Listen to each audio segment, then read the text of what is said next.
بسم اللہ الرحمن الرحیم۔ بلوچستان کے غیور بھائیوں، کوئٹہ کے بہادر شہریوں، میرے جوانوں، میرے بزرگوں، میری بہنوں اور بھائیوں، آپ کو نواز شریف کا سلام۔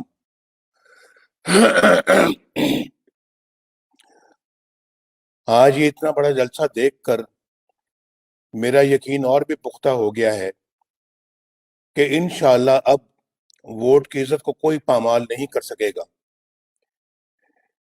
پامال کرنا تو دور کی بات ہے، انشاءاللہ اب ووٹ کی عزت کی طرف کوئی میلی آنکھ سے بھی دیکھ نہیں سکے گا۔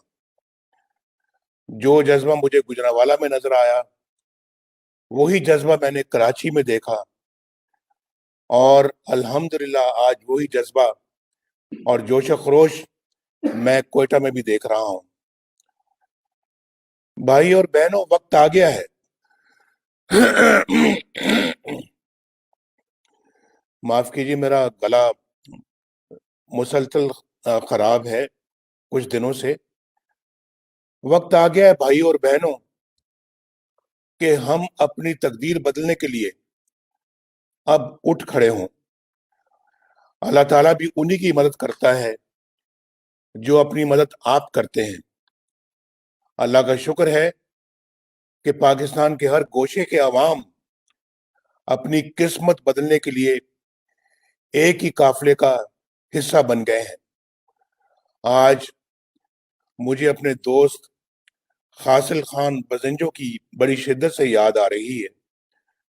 وہ اپنے والد مرحوم کی طرح جمہوریت کے سچے اور کھرے علم بردار تھے۔ ان کی موت میرا ذاتی نقصان تو ہے ہی، لیکن یہ ملک و قوم کا بھی بڑا نقصان ہے۔ وہ ہر فورم پر جرت اور بہادری کے ساتھ اپنا موقف پیش کرتے اور تمام خطروں سے بے نیاز ہو کر سچی بات کہتے تھے۔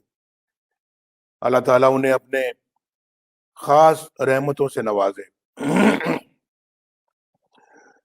مجھے کل معلوم ہوا ہے کہ محسن داوڑ اور ندیم اصغر کو کوئٹہ ایئرپورٹ پہ سیکیورٹی کے نام پہ گرفتار کیا گیا ہے اور کسی نامعلوم جگہ پہ منتقل کر دیا گیا ہے۔ ہم سب اس عمل کی سختی سے مذمت کرتے ہیں، اور سیکیورٹی کے نام پر اس طرح کے اقدامات ہماری ریاست کو پہلے بھی بدنام کرتے رہے ہیں اور آج بھی کر رہے ہیں۔ بڑے افسوس کی بات ہے اور کہ یہ حکومت کس طرح کے کام انجام دے رہی ہے۔ میرے بھائی اور بہنوں، بلوچستان پر جو گزرتی رہی ہے وہ ایک نہایت افسوسناک کہانی ہے۔ مری، بگٹی، بزنجو اور دیگر قبائل کے ساتھ جو سلوک کیا جاتا رہا، بلکہ جو اب تک ہو رہا ہے، وہ ہم سب کے لیے انتہائی دکھ اور رنج کا باعث ہے۔ غداری کا لیبل ہر اس شخص کے ماتھے پر چسپاں کر دیا گیا جس نے سر اٹھا کر بات کرنے کی کوشش کی، جس نے ظلم و ستم کے خلاف احتجاج کیا، اور جس نے آزاد قوم کا، آزاد شہری ہونے کا حوصلہ کیا۔ وہ صرف اس لیے باغی اور غدار قرار پائے کہ انہوں نے اپنے آئینی حقوق کے لیے آواز اٹھائی، اور کچھ قتل ہو گئے، کچھ ہمیشہ کے لیے لاپتہ کر دیے گئے۔ ان کی قبروں تک کا کوئی نام و نشان نہیں ہے۔ گم شدہ افراد کا مسئلہ آج بھی ہے۔ ہمارے ہم وطن آج بھی اٹھائے جا رہے ہیں۔ کچھ پتہ نہیں انہیں آسمان کھا گیا یا زمین نکل گئی۔ میں جب بھی گم شدہ افراد کی دکھی ماؤں، روتی ہوئی بہنوں، بیٹیوں اور پریشان حال بچوں کو دیکھتا ہوں تو بے حد تکلیف ہوتی ہے۔ کب تک یہ سب کچھ جاری رہے گا؟ کب تک ہماری ریاستی طاقت خود اپنوں کے خلاف